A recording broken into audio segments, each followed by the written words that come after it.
everyone, and welcome to this new video. I've been a little bit quiet because, as you know, I don't monetize YouTube, and I'm not trying to do anything to monetize YouTube actually. So I'm still searching for a job. So this week I was a little bit absent because I had some engagements and preparation for interviews. But I'm back with a video. I'm back with a video about an interview from Jacques Baud.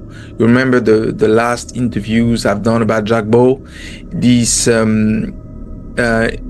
international relations specialist and ex-colonel of NATO. And he's done an interview with a channel on YouTube called Hope and Dignity, which is a French-speaking channel. So Jacques Baud was actually speaking French, so this is why I'm translating this the resume of that interview from Jacques Baud that was taking place on the 22nd of September 2025. Okay. So this is also related to the latest situation that we could see in Middle East and Ukraine at the time. I know that a lot of activities were actually accelerating in Middle East, and we'll come back to that with another perhaps I will do another review that will be in French though about Max Blumenthal interviews in a different channel, but I will share the link as well within the description of that interview with Jacques Baud. So in the description of that review that I'm doing right now, there will be a description and the link for Max Blumenthal interview that was taking place a few days ago. Okay, so here's the introduction.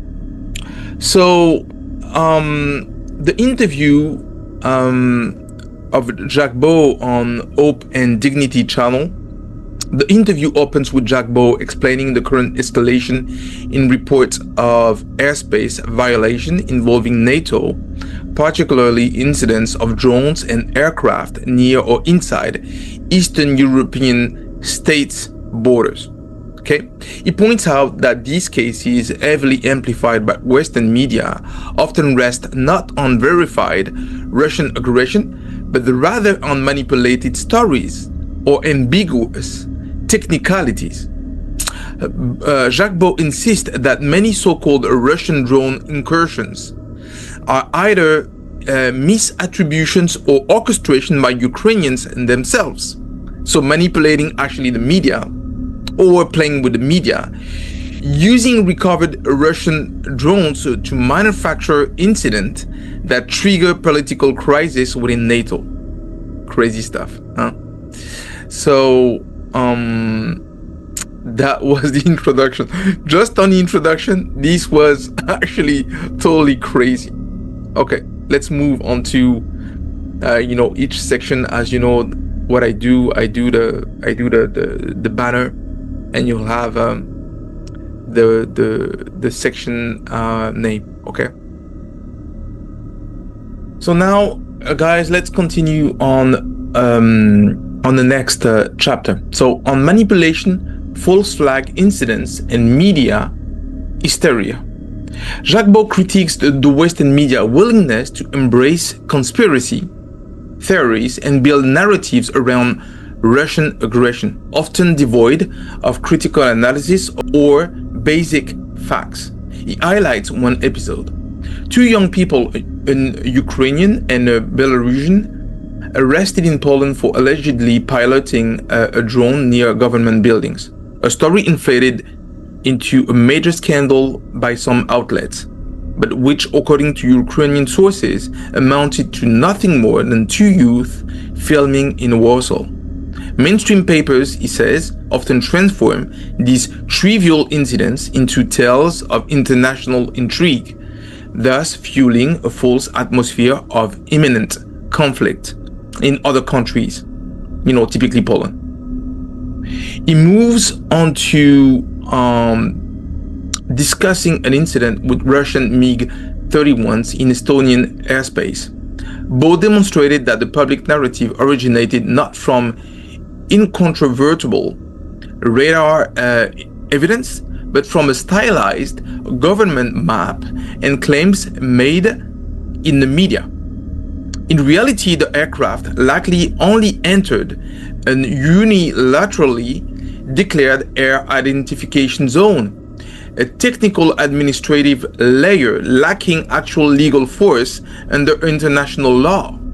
He maps out the distinctions between internal waters, territorial waters, economic zones, and airspace, illustrating how Estonia and other states have expanded these boundaries to justify heightened alertness and militarization without solid basis. Jacques Baud also notes the recent Estonian decision to authorize its security forces to block and even destroy suspect vessels throughout the economic zone, a move he describes as militarizing regions with no historical need for such measures, increasing the risk of direct confrontation with Russia. Now, the real motives: US policy shifts and dependency. A key catalyst for the recent surge in threats, Jacques Baud argues, is President Trump's early September decisions to reduce or cut military aid to NATO's eastern neighbors. Poland and Baltic states, heavily dependent on foreign aid and lacking self-sufficient economies, have every reason to exaggerate the Russian threat. They urgently wish to convince Washington that US support remains essential for their security. Even Ukrainian sources, he adds, are worried that this engineered crisis might spark unwanted escalation. He presents an analysis of European Union monetary flows, showing that most of the countries amplifying the Russian menace are major net recipients of both EU and US assistance. Thus, the escalation serves as diplomatic and budgetary leverage, rather than as evidence of actual Russian hostility. So it's all about money. Now, escalation and manufactured threat of war. Jacques Baud resolutely maintains that, contrary to what all our media report, Russia has no intention of testing NATO by sending 3 unarmed foam drones or a few jets into civilian airspace. He underscores the absurdity of seeing such mega incidents as existential challenges to the alliance. According to Jacques Baud, there are scenarios, a kind of conspiracy theory, fabricated for domestic and alliance building purposes, with little connection to battlefield realities. He is most troubled by the lack of critical judgment within both media and intelligence services. Instead of calming tensions, these actors stoke them. At a time when Trump, as Jacques Baud reads it, is seeking to reduce costly US entanglements in Europe, aiming to shift towards weapon sales rather than grants. So he's not granting, weapons anymore to Ukraine, he's selling them. So he wants to make a profit out of it. So continue the war, I want to make a profit out of it. And the Europeans are doing all they can to keep America engaged on the continent. This is totally foolish. Now, switching to Gaza, genocide, the evidence, and the role of public opinion. Now, transitioning to Gaza and the accusation of genocide, Jacques Baud closely analyzes the recent UN and International Court of Justice findings.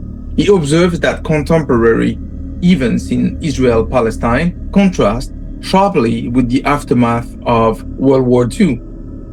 Whereas Germans on discovery of the camps felt real compassion and betrayal by the government. In present-day Israel, according to Jacques Baud, over 80% of the population, citing Erez is an Israeli newspaper, support Netanyahu's policies towards Gaza.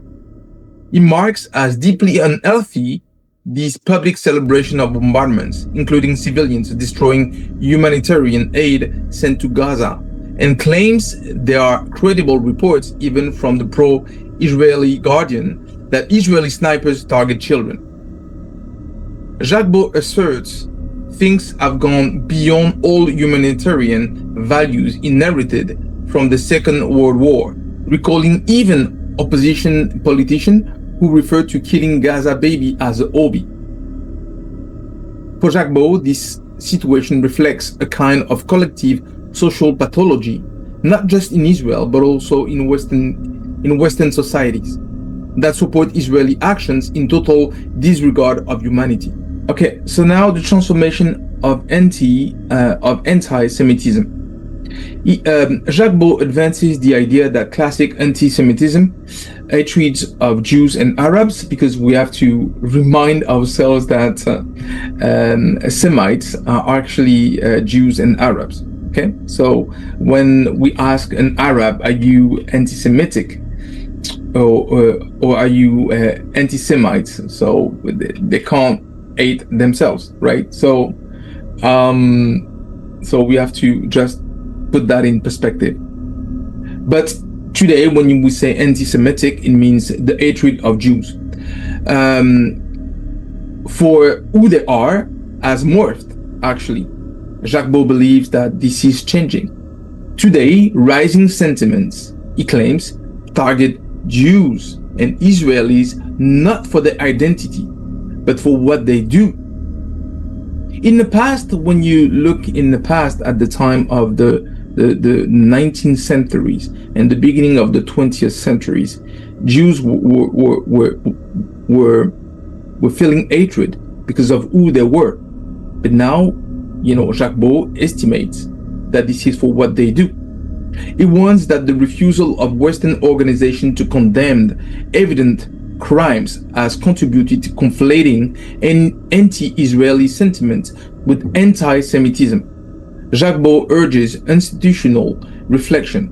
Western Jewish and Israeli institutions, by denying the plausibility of genocide, have enabled what he called perverse effects, ultimately exposing Israel to global condemnation. Jacques Baud is really firm on that. The Genocide Convention's purpose is not to condemn past mass killings, but to prevent them. Waiting for mass casualties to accumulate makes a mockery of the international legal regime. In his view, the proper moment to halt genocide is at its earliest stages, not after. Now, on international complicity and historical foresight. Reviewing the history leading up to October 7th, 2023, Jacques Baud insists the current crisis was foreseeable. Had the global community taken measures earlier, escalation could have been avoided. He references a United Nations vote on the issue of recognizing the Palestinian state, showing with a color-coded map how support, abstention, and absence from this vote reflect a cowardice that has indirectly fed the present disaster. Jacques Baud criticizes the usual suspects, the United States and close allies like the Czech Republic for the unconditional support of Israel, and places countries like Switzerland, which routinely abstain, in the coward category.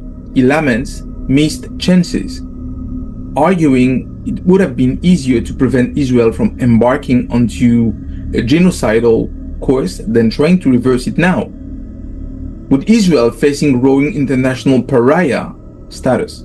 Now, with covering the entire Jacques Baud interview would have been difficult because the entirety of the interview, it's about an hour and something, so it was pretty long, but it was really, really interesting. One of the best interview I've seen on these two subjects: Ukraine, the situation in Ukraine, and the analysis in depth provided by Jacques Baud on Gaza and the Israeli situation. Nonetheless, let's try to reach a conclusion. So the conclusion could be a warning to the international community. Jacques Baud concludes that the danger now is not just for the region. The moral and legal collapse has consequences that extend far beyond the Middle East. He calls for clearer recognition of historical patterns and legal thresholds, underscoring the urgent need for collective courage and new forms of accountability if global catastrophe and further genocide are to be averted. So on that note, guys, I see you later, and then I'll see you in a couple of days. Thanks. Bye-bye.